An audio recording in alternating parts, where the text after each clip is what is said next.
Hey everybody. Hey everybody. It's me, Delores, the pastor's daughter. And first and foremost, I want to apologize. Okay.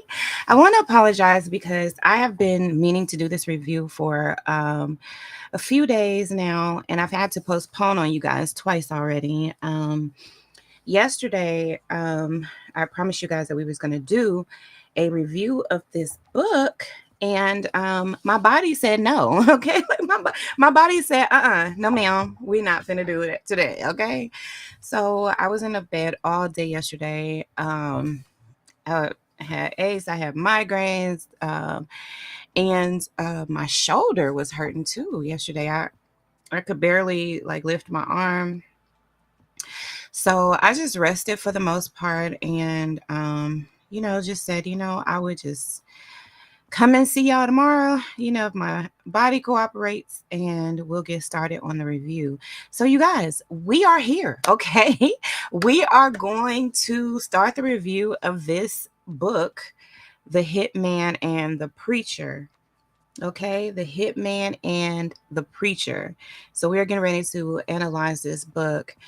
And so I want to just kind of introduce this as a book reading slash book review slash discernment deep dive, because I believe that you're going to be enriched by this process.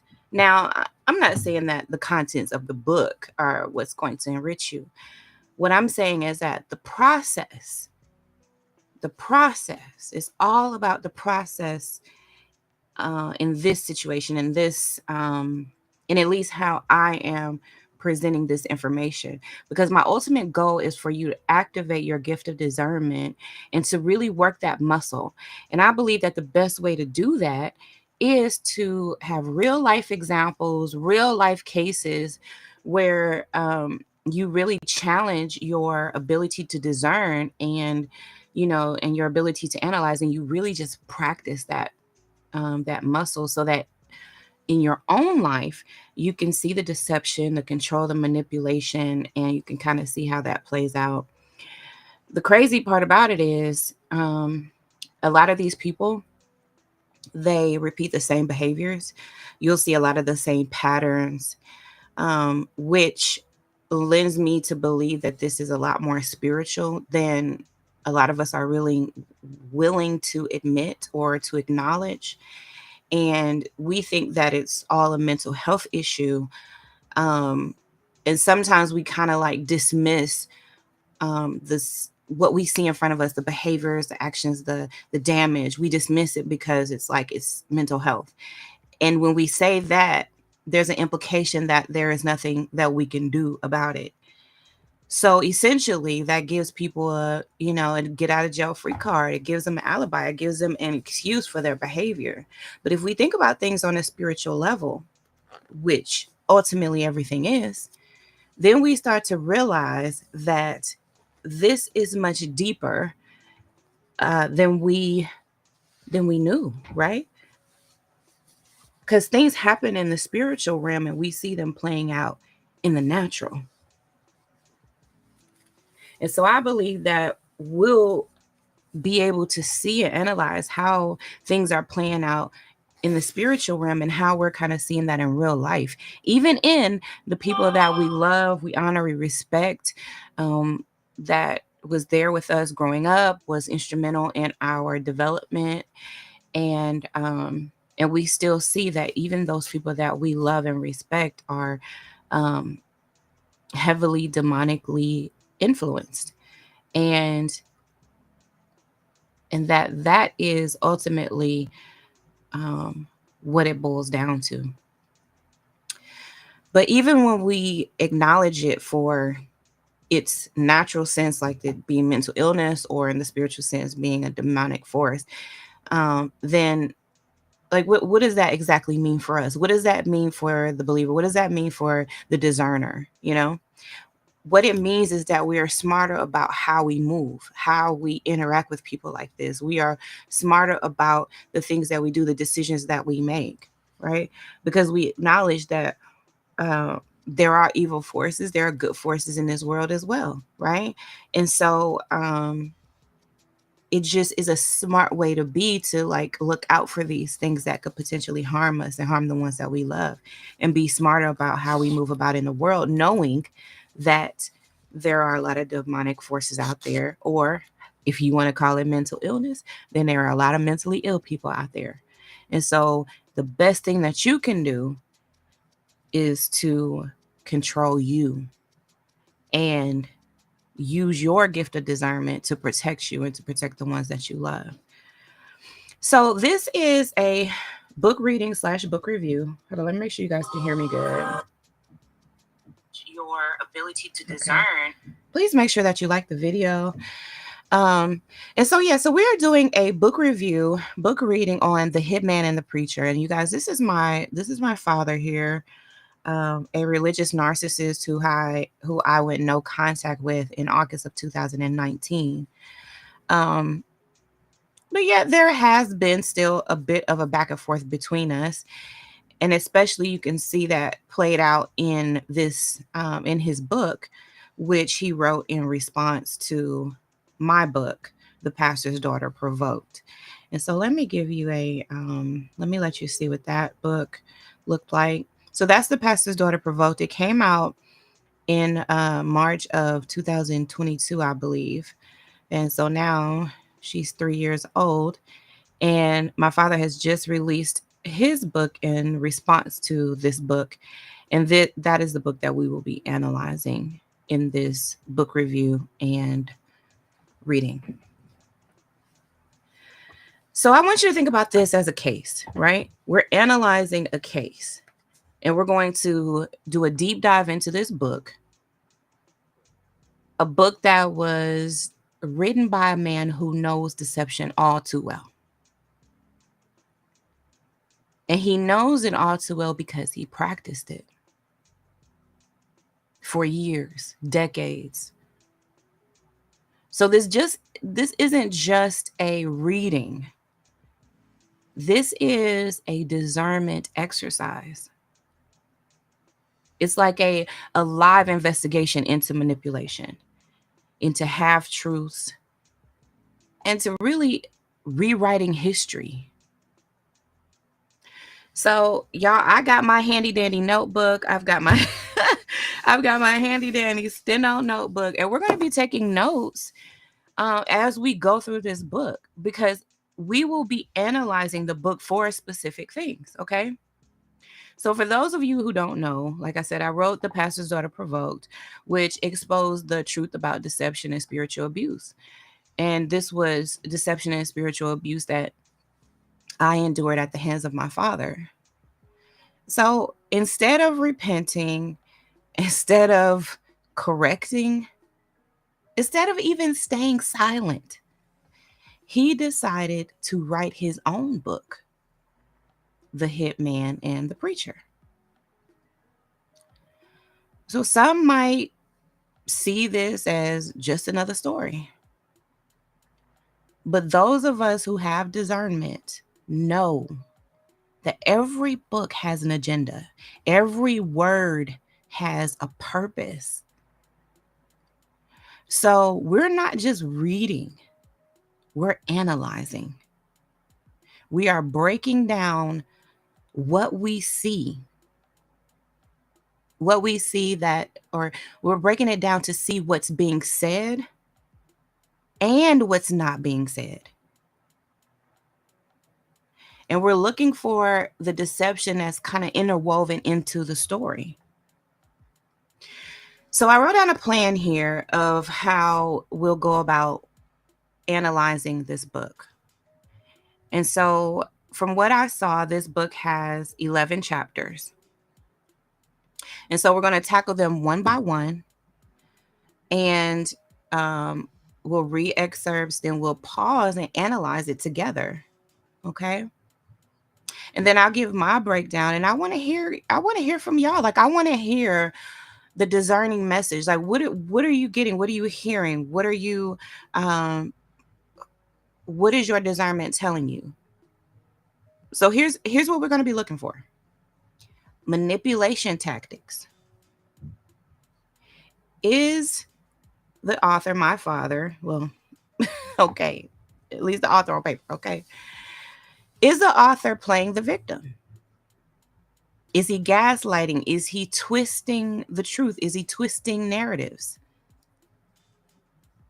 Are we hearing contradictions and inconsistencies? So does the story align with the facts? Does it align with previous statements that he's made? Okay. Then we're looking for and listening for emotional manipulation. So is he trying to, or does he try to elicit some type of sympathy from you, from the reader? Is he trying to get you to feel guilty? Does he paint himself as some type of misunderstood hero? Then we're listening for omissions and strategic wording. What is left unsaid? What details are conveniently vague? And then we'll have discernment pauses throughout the reading where I'll ask you key cut questions and I'll give you time to process it and respond. So, y'all, we're going to really like take our time with this. Okay. So, guys, make sure that you like and share the video because if you know someone that can really use a deep dive into discernment, then this is their opportunity to really dive in. Okay. And so we want to recognize where the deception is.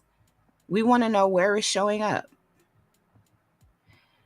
And so here are some quick key questions that we're going to be asking, okay, you guys?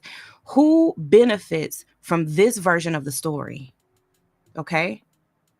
So now you have available to you two sides of the story. Now some say there's two sides, some say there's three sides, and some say there's more than that. But right now, you have two sides of the story, which a lot of people don't have that benefit, right? So you have the benefit of hearing both my side of the story and his. So who benefits from the story? Every narrative, every story serves somebody. So who is this book trying to protect? Who is this book trying to elevate? Who is this book trying to discredit? Okay. The next thing that we'll be looking for, or the next question that we have in our minds here is, where is the accountability? Does my father take any accountability or responsibility at all? Does he shift the blame? The next question, what emotions is he trying to evoke? Like what is he trying to get us, like what is he trying to get us to feel? Some type of fear, some type of sympathy, some type of justification. What are we feeling? What is he trying to get us to feel by the way he's telling this story? Then our next question is, what's missing? Because what we know, right, is that sometimes the silence is just as loud or louder than words. What details are being left out? The details that you may need that would either change the story or change your perception, change your judgment, and change your ultimate discerning decision. And then lastly, what does this teach us about deception? Because ultimately, we want our discernment to be the counterattack to deception. Anytime deception is coming at us, discernment is our weapon. So what is this story teaching us about deception? How does this book serve as a case study for manipulation and rewriting history? What is the discerning message that you are getting from the story? So this is more than a book review. This is more than a book reading. This is ground zero, training ground for discernment. And by the time we're done, y'all, you'll walk away sharper, smarter, wiser, and more confident in your ability to spot deception whenever it happens and whoever it comes through. So let's go ahead and get into this cover, okay? Listen, let's get into the cover. Now, you know, people always tell you, do not judge a book by its cover. Don't judge a book by its cover, right? But when it comes to this cover, right? And when it comes to a religious narcissist, a deceiver, a wolf in sheep's clothing, right? Then you take that quote, don't judge a book by its cover, and then you kind of got to throw that out the window. Because the mask, the cover, what we see on the outside, what we see on the surface, may let us know a lot about what and who we are dealing with. I'm sorry, I'm turning this phone on. Okay. So now let's take a look at this cover. Let's analyze this. Okay. So what we see here is a man, white suit, okay? White suit, sitting in a throne chair. Okay? So he's sitting in a throne chair. This picture I happen to know because I've seen it in other places. He posts this picture a lot because I believe he really likes this picture of himself. But he's sitting in a throne chair and he's seated inside. So he's inside of a building and he has on sunglasses. So he's sitting in a throne chair, and this throne chair is, I happen to know, is placed in the pulpit of his church. So he's sitting in a throne chair in the pulpit of his church, white from head to toe, with sunglasses on, indoors.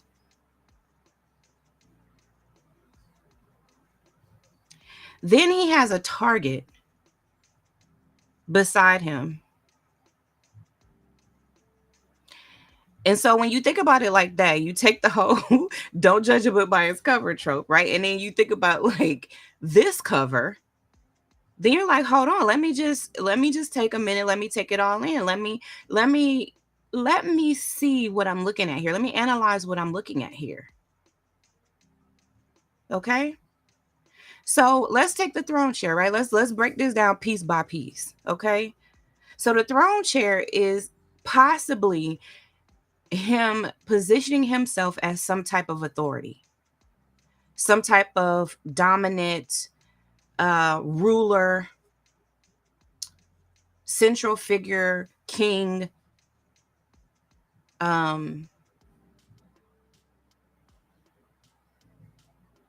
something along those lines, some type of important figure.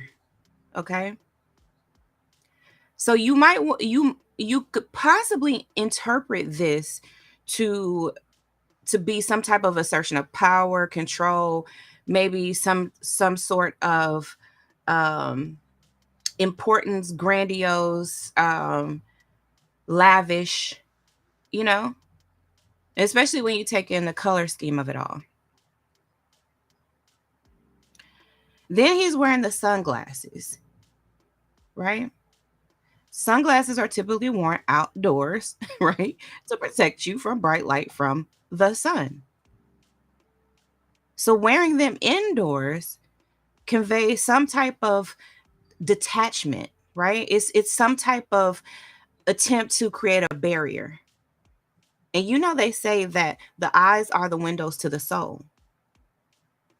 And his sunglasses are especially dark. You cannot see his eyes at all. So is this an attempt to create some type of barrier, some type of a guard that prevents the discerner from being able to see what is behind his eyes? Okay? Let's think about this. Now, it also could be seen as a way to appear mysterious, right? Maybe even a little intimidating. And then we move over to the target, right? So we have the target that is near his face, and one could surmise, could, come to some type of conclusion that this may symbol that he feels targeted, that he feels that he has been the object of some type of disservice, some type of wrong treatment, some type of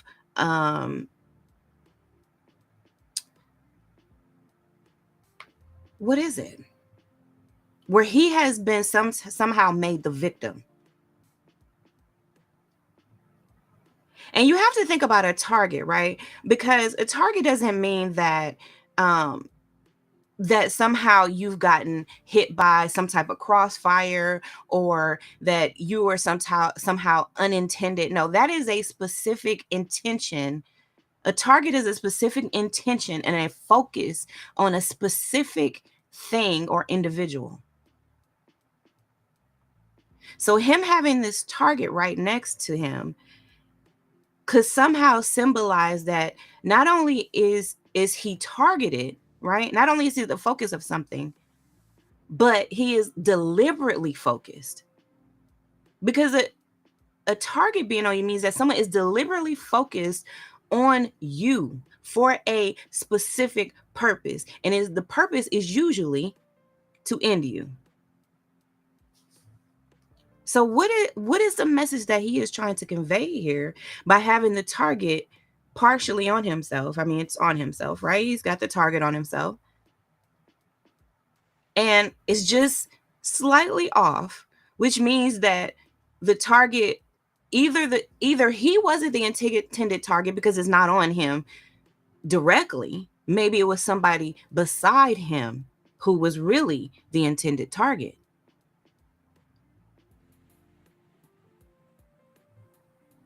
Or one could surmise that the target was off, that whoever was behind, whoever was focusing on him to target him, missed him. Okay. So I know that's a lot, y'all. I know that's a lot. And this is my discernment process. It's a lot to take in. But we have to analyze it and take it down to its lowest common denominator, because that's how we're able to determine where the deception is. So when you think about these things isolated, right? Maybe they don't mean much, right? We got the throne chair, sitting in a throne chair. I mean, it's a chair, right? We've got the target. It's a target. Goes along with the title of the book. He's got the sunglasses, the the whole body language, the demeanor of it all, right? We've got that. So maybe taking in isolation these individual uh points of consideration, right? But when you put them all together, the collective of the throne chair, the sunglasses indoors, the target, the body language, the seated stance, the smile, the entire collective of this whole picture. Okay. Then you have to go a little bit deeper in your analytical process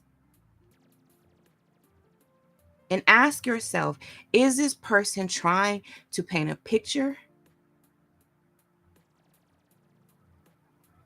Does he perceive himself as someone who has been targeted, perceives himself as an authority, as someone great, someone important? Yet he's under attack. Yet there are these forces. What are these forces? And so then my question now becomes, after analyzing this much, right? Just the cover of it all, is that, is the hitman and the preacher one and the same? Is the hitman and the preacher the same man? And if the hitman is not, and the preacher is not the same man, then who is behind the hitman? Because what we see here, that there is a heavy focus on the hitman, it's the hitman and the preacher, but who is behind the hitman?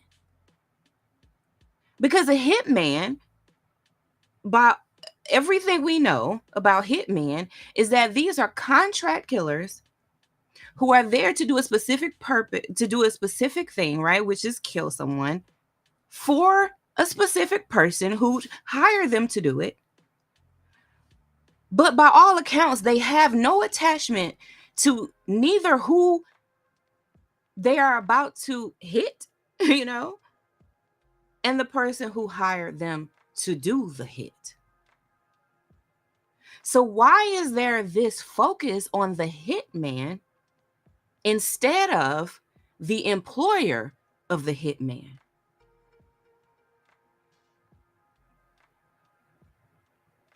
Y'all not ready for this, honey.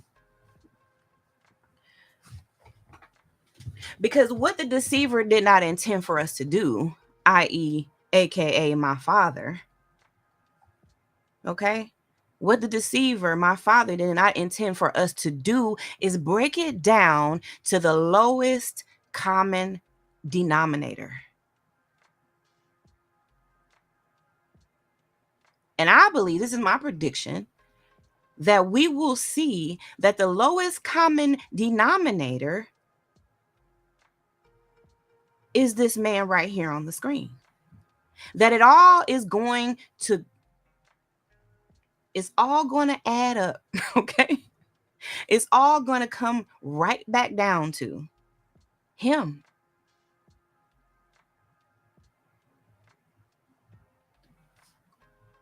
So, like, let's take the hitman and the preacher, right? Because these are supposed to be totally opposites, right? I mean, like, how can you get any more opposite than this, than a preacher and a hitman?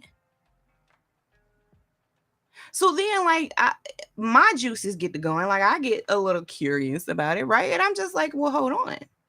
What is the relationship between these two people? And surely, if he is not both the hitman and the preacher, then him being a preacher, we know he's a preacher. What we didn't know was the hitman piece. Because all while growing up, he told me that the hit, or the hitman, which wasn't even clear, was family. Specifically, Bishop Haddon, which we all know to be Dietrich Haddon's father.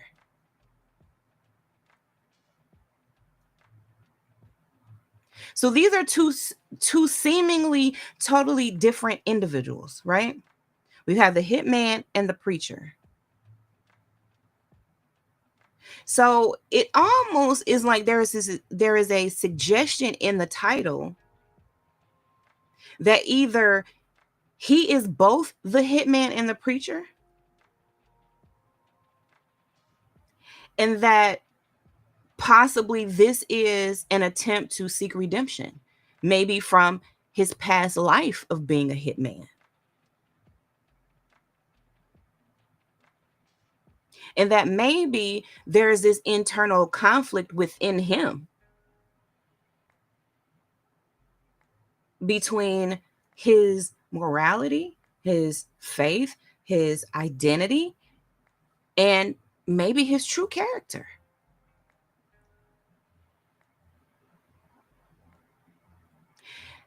Then on another side of things, you got to think, okay, the hitman and the preacher, does the story somehow indicate that they have crossed paths?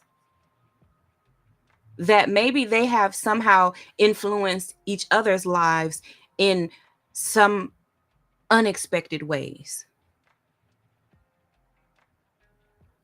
That maybe somehow this dynamic between the hitman and the preacher is ultimately about redemption, forgiveness, and this impact of this contrast of these different characters.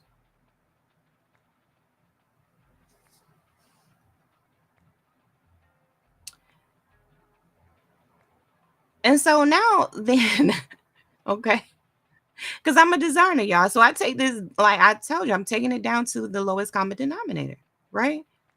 Because then now you say, okay, let's dive a little bit deeper into the hitman. We don't know who the hitman is right now, right? Growing up, I believe the hitman to be family, or somehow family was connected to or behind the hitman, right? So possibly family employed the hitman.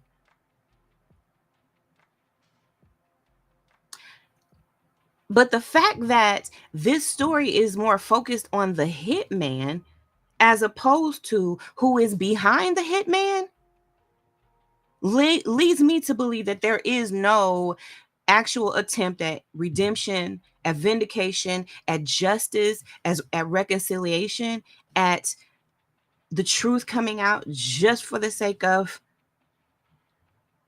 exposing truth.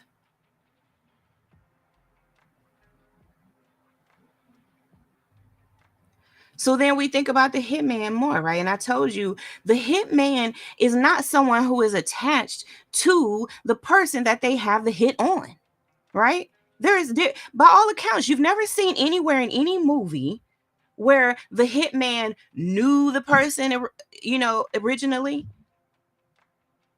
and that was the reason for the hit. No, because the hitman has absolutely no attachment to the person, which is what supposedly enables them to commit such a heinous act against a person and feel nothing, because they have no attachment.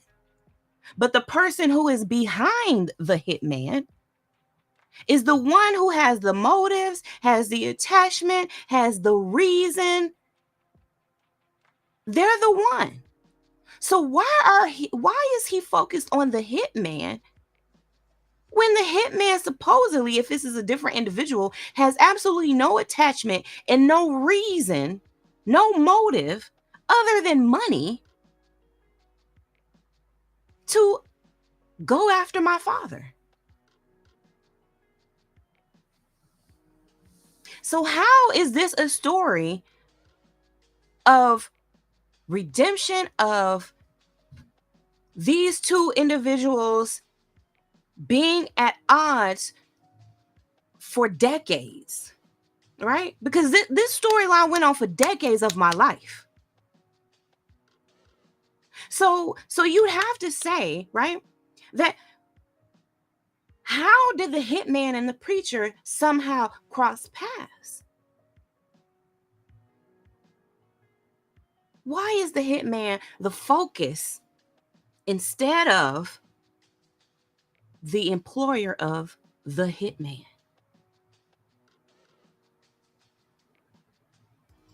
So why is he not revealing, and why is this story not focused on what's behind the surf? What's behind that hitman? Who is behind the hitman? The reasons behind the hit. That's what right now is unclear to us. So as we analyze that, that's part of what we need to be looking for. Why is there a hit? Why is the hitman the focus? Who's behind the hitman? Who hired the hitman? Why did they hire the hitman? And then I would even go further to say, because both of these people are still alive, the man who my father said was behind the hitman and my father. So is this still an issue, right? Is there still a hit on my father?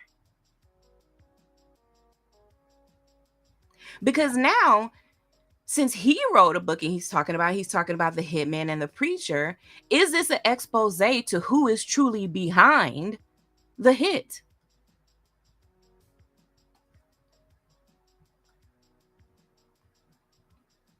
Here's what I think. I think that the spotlight being on the hitman is a diversion. I think it's a diversion. I think the whole point is to make you lose focus. Like magic. Like, he's pulling a magic trick on you. Right? Smoke and mirrors. Look over here and don't look at what I was doing in this other hand, the trick I was pulling in this other hand. That's what this is giving for me right now. So we're supposed to be captivated by the hitman, right?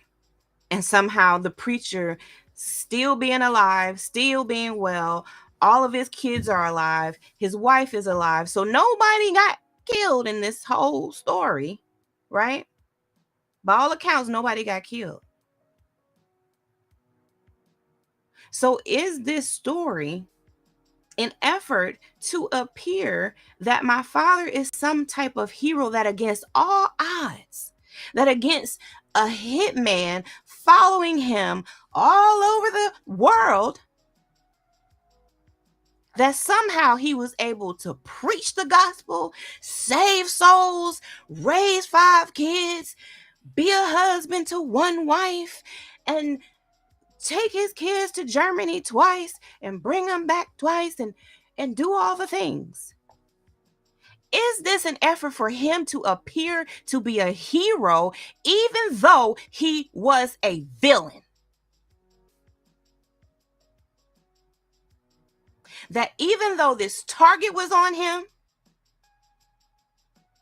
even though he doesn't tell us why the target was on him, who's behind the target, if he was really the intended target, because by the cover, was he even the intended target if the target isn't even directly on him? See, these are the types of things that deceivers do not want you to ask. They're thinking you're too stupid to ask.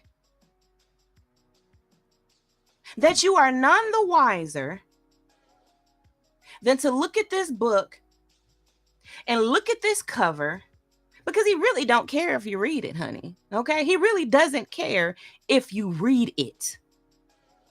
Because the whole point was for him to put himself on the cover, to portray this image that he is somehow a villain and against all odds, against his life being under such an attack, that he is preaching the gospel.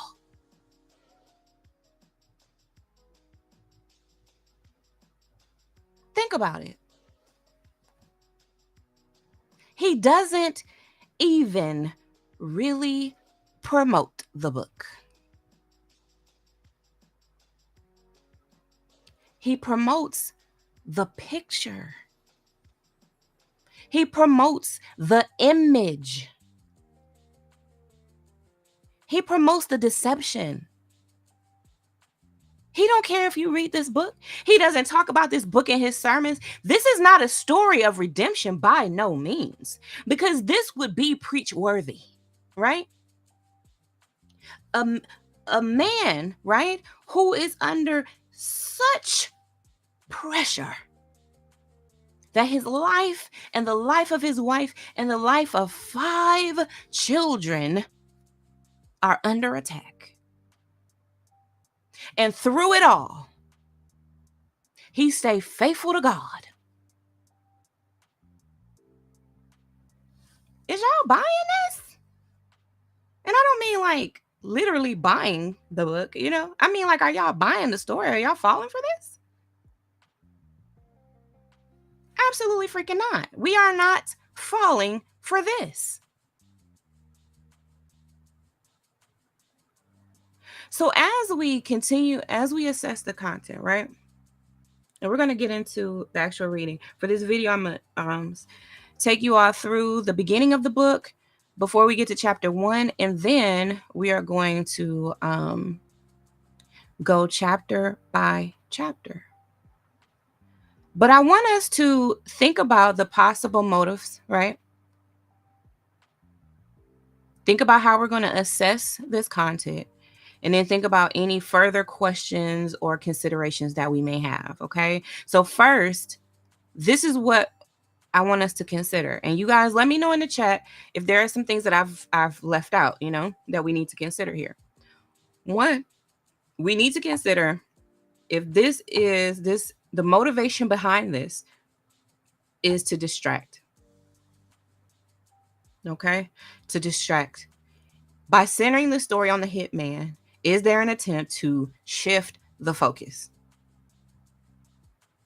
To either shift the focus away from the individual,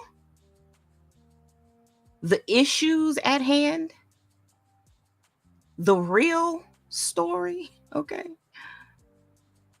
What is he trying to distract us from, y'all? Then next, is his motivation to discredit other people? So could he be writing this story, putting this story out in an effort to undermine or discredit anyone who challenges or opposes him, aka me? Right? AKA me and anyone else mentioned in this book. I'm sure that, it's possible that he's trying to discredit more people than just me. But for the sake of this analysis, we're just talking about me. Next, is his motivation competition? Is he really just trying to compete with me? Is he just trying to overshadow what I've done, just trying to contradict me? I mean, really, is this an attempt to compete with his daughter? Is his motivation just to continue lying, spreading falsehoods? So does this book continue to lie? And lie about stuff that we've already contested, we've already debunked, but he's trying to reinforce and push certain beliefs and perceptions on us. So as we assess the content, we are looking for events, portrayals, anything that's inaccurate, embellishments, fabrications, lies, all the things, right? Whose perspective is being represented? So the people that he hurt, for example, is this a deliberate effort to distract from those perspectives, to get you to not really think about the people that he hurt, only think about things from his side of the story? Are there consistencies, inconsistencies? Didn't I say I was going to turn this phone down? I forgot to do it. I'm sorry, y'all. And then for our further considerations, I want us to think about the impact that this book has. And I seriously doubt that my father thought about these things. And if he did think about them, he just didn't care, But what about the relationships that may be impacted by this? For instance, you guys saw just by me speaking out about this, my cousins, they what I perceive to be a bit of a chastisement. My cousins chastised me. So not only was our relationship strained while we were growing up because of the stories that my father told me, but now it's being further strained by trying to make sense of the things my father told me. What are the legal and ethical implications of this book? So, does it contain any defamatory content? Has his information been vetted at all? You guys know that he worked through a ghostwriter that is with or is one and the same as my cousin who owns a personal publishing company or whatever publishing business. So was the information that he put in this book even vetted? Like, did they even care? Because I know he didn't. But those who helped him write the book, did they even care about whether the information that was in the book even true? Is there any validity or to the information or any way to verify anything that he put in that book? And then what's the reception? The reception from those who are reading the book who it was intended for, the audience, maybe the people that it's supposed to help. Like, who is it supposed to help? But then, is it even helping those people? Or is this going to further show the dysfunction that we continue to perpetuate in our families and in our churches today? Is anybody being enriched by this?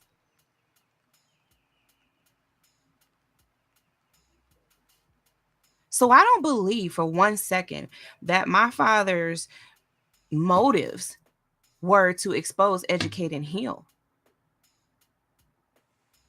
And those are my motives, but those aren't his. And I believe that what we will see as we analyze this book is that everything that all the signs and symptoms that indicate religious narcissism with a bit of psychopathy, with a bit of Machiavellianism,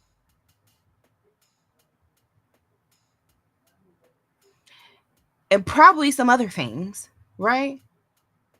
I believe that what we will see is that we have a very clear picture, something that we have never really had before. But we have a very clear picture about how deception really works, the inner webs it weaves, the stories that took decades to cultivate, to make people believe. Because make no mistake, a deceiver plays the long game. A deceiver does not just begin deceiving last month, okay? They didn't just start last month. This has been something that they have been a garden that they have been nurturing. When I tell you that a deceiver will tend to their garden of lies and deception, control and manipulation,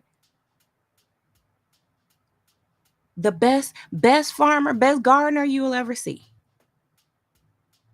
is a deceiver who is growing, who has sown lies, deceit, manipulation, and control. I believe that that is what we are going to see in this book. But it's going to take you putting on your discernment glasses, put on your discernment ears, put on your discernment brain, okay? Activate your discernment heart, all of the things, right? Because you need all of the things. You can't just go off of emotion. You can't just go off of the logic that you feel is in your mind. You can't just go off of what you see, and you can't just go off of what you hear.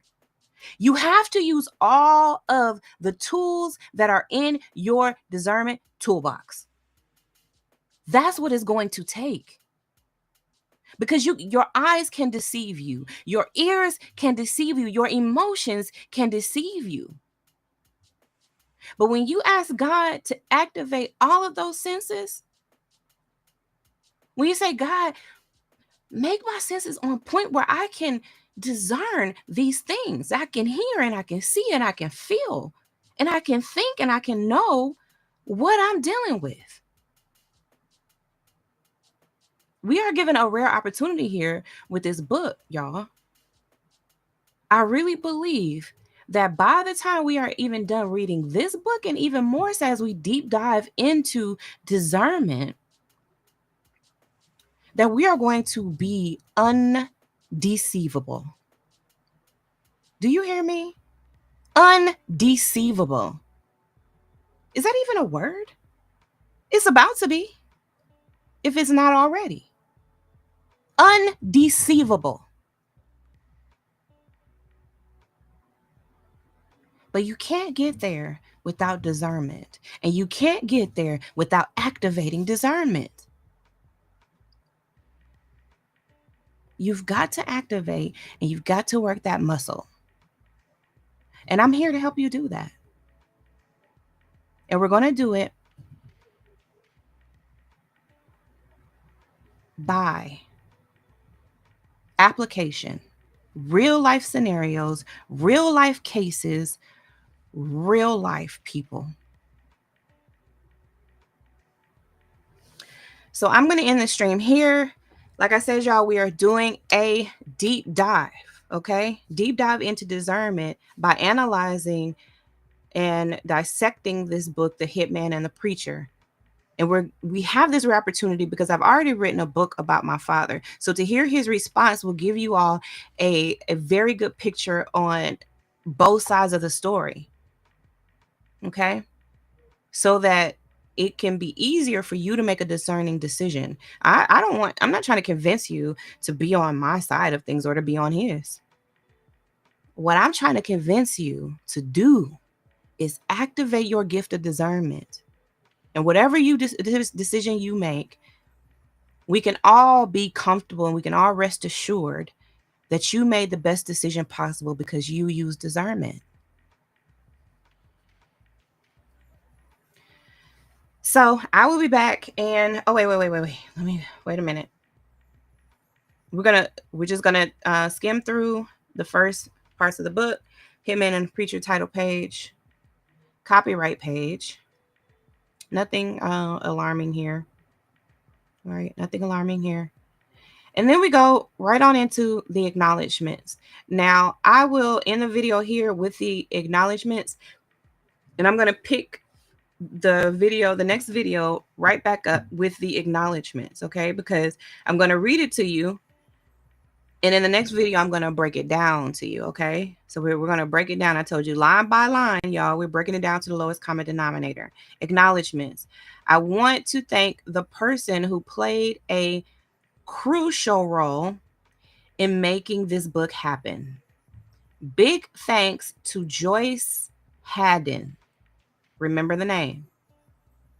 Okay? Remember the name. Big thanks to Joyce Haddon for her helpful feedback and guidance. Okay? Helpful feedback and guidance, which really improved the manuscript. I appreciate her support, encouragement. Okay. I'm just being funny, y'all. Encouragement and valuable contributions. This book would not have happened without you. Okay? We're going to end it here, and then we're going to start back up with the acknowledgments, breaking it down, the words that I put the emphasis on, the names I told you to remember. Okay? And then we're going to pick it back up and begin analyzing it. Okay. I love you guys. Make sure that you like, share, subscribe. Let everybody know, y'all, we are deep diving into discernment. Anybody you knew, everybody you know, right, can activate. And I'm sure everybody can find a lot of helpful information in these videos. But make sure you send it to 3 or 4 girlfriends and be like, hey girl, okay, homegirl, we need to we need our discernment to be on point. So let's go ahead and deep dive into these discernment trials, these discernment lessons, so that we can sharpen our discernment. And so that when we encounter people like the hitman and the preacher, right, that we know how to deal with them. We know what churches not to go to. We know who to give our money to and who not to. We know who to get guidance from. We know who to let around our homes and our kids. We know, right? Because we've activated our gift of discernment and we worked that muscle. Okay. I love y'all and I will see y'all on the next one. Bye bye for